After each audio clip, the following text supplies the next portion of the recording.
Dance Arts of Columbia provides fitness fun for everyone from 3 years old to adult. Dance Arts is a good environment where the friendly staff makes you feel comfortable. Dance Arts feels that dance is an art form that you can experience firsthand by learning tap, jazz, modern, musical theater, lyrical, and ballet.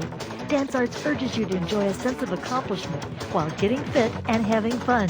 For class information, call 875-1569. Dance Arts of Columbia, serving Columbia since 1979.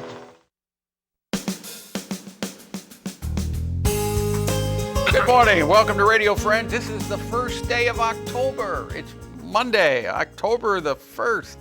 It seems like we were just saying it was January 1st. And this year is almost over. But let's today we've got one topic, and a topic that interests me and has been for many, many years since I was a kid. Talking about UFOs. Bill Wickersham, good to have you here. Thank Bill. you. Thank you. And I always look forward to when I see one of your op-ed pieces in the Columbia Daily Tribune, reading that. And that's what prompted me the last time I saw it, was to give you a call and get you back on here. Right. You have been interested in this for a long time, haven't you? About 50 years. Yeah. And I think a lot of people are. Some people are maybe a little bit concerned about admitting that maybe there is something going on that we don't understand, and other folks are in your face about it. There's a lot of ridicule associated with this, and there's a whole host of reasons for it. Several social and psychological mechanisms that work on people, but yeah, oftentimes it's just ignorance, not meaning cognitive ignorance, but not ever having really looked at any of the materials. Yeah. Now, there are a couple of things that you wanted to get off, mentioned here at the very beginning, a couple of documentaries that That's you can right. watch. I think if folks really have an interest in this, this is one of the best overviews that you could get. And if you have a pencil, I want to cite a DVD that you can simply Google. If you go to Google and you Google UFO documentary, I Know What I Saw. Okay, and that was actually a History Channel documentary, I believe. No, it was not. It was not? No, it's a James Fox production, the same guy who did Out of the Blue. But when I was watching... It may have been on. It may have been on. Okay, because I saw the History Channel logo on it. Well, then you may be right. I deal directly with Jim, and I didn't know. Because when I read that in the paper, I Googled it, and I watched the first 30 minutes of it. It's fascinating. It is fascinating. Well, Governor Fife Symington, former Republican governor of Arizona, is one of the major narrators, and he has generals and pilots and all kinds of folks who attest to some pretty important things. Mm-hmm. But that's one. Let me give you the other one. If you simply Google, and that first one again is UFO documentary, I Know What I Saw - 2011. Okay, and if you're driving right now and you can't write it down, if you want to watch this program or listen to it again, simply go to kbia.org, click on Talk Shows, then on Radio Friends, and you can watch it again and you get all this information. One other one, if you simply Google ET interest in religion. I haven't seen that. No, you have not seen that one. No. And this was sent to me, it's on YouTube, but I have the DVD by my Air Force friend, Robert Salas, who was a witness to the UFO that shut down his Minuteman missiles in Montana in 1967. Are you saying this is legitimate? Oh, no doubt. And Robert has a book. He's writing a new one. And he's an Air Force Academy graduate, U.S. Air Force captain who was a Minuteman launch officer in 1967 at Malmstrom Air Force Base, Montana. And it's called what? It's called ET Interest in Religion. And you can go to Google and put but that it has to be Google, just like that. ET Interest in Religion. Okay. Okay. Now, has anything new come out lately? Well, since I was with you, two things.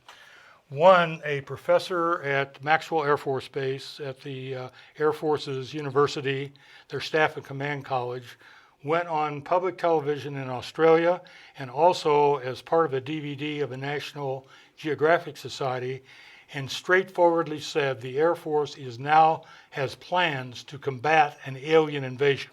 I wrote a piece on this in the Missourian, and one wonders why that was said. I mean, that raises a whole lot of other issues. But a second one was a man by the name of Chase Brandon 35-year CIA agent, 25 of that with clandestine service, who recently said he saw the materials at the archive at Langley, and he will swear on his heart and soul there was a UFO crash at Roswell. There were bodies recovered. Now that's heavy-duty stuff, and you didn't see that on ABC or NBC or any of the major media. So why are we not seeing this in, as they say, the mainstream media? Paul, it's a very long story. I'll try to make it very short. Historically, starting with World War I, especially World War II, the major media have always had a close relationship, as you might expect, with the national security state, with the U.S. military. When they say, we don't want you to do something, you usually don't do it. And one of the reasons they don't do it is this historically has had a lot of national security implications. If you just think about Robert Salas, the man I just told you about. So how is Robert Salas getting away with saying what he's saying? Here's what's interesting. He signed a non-disclosure document, but when certain materials were recovered under Freedom of Information, it was out there, and he decided at that time, non-disclosure or not, if you want to arrest me, please. If you want, but just don't do it, as he says, in some basement someplace. But I am willing to take the consequences because this is so important. In fact, what it means to government, to religion, to science, to energy, all sorts of things. Yeah, when you think about it, it really is mind-boggling.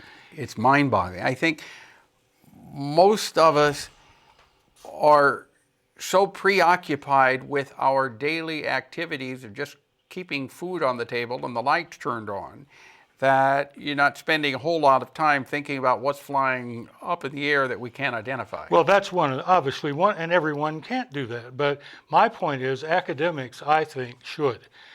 Peter Sturek, who's an astrophysicist at Stanford, his comment on this is, this enigma will never be solved until universities treat it like they treat every other major problem within their research, within their teaching, within their community service, and with support of their administrators.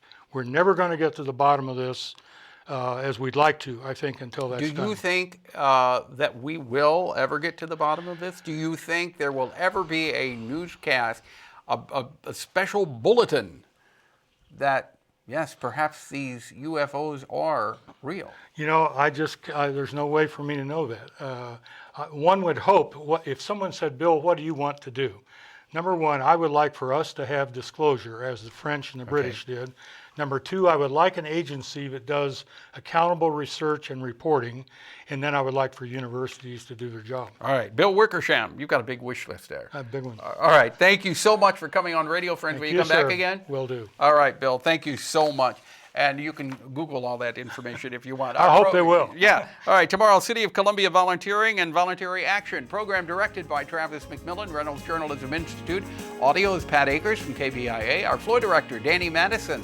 And our assistant producer and guest coordinator, Uncle James Mouser. See you tomorrow. Bye-bye.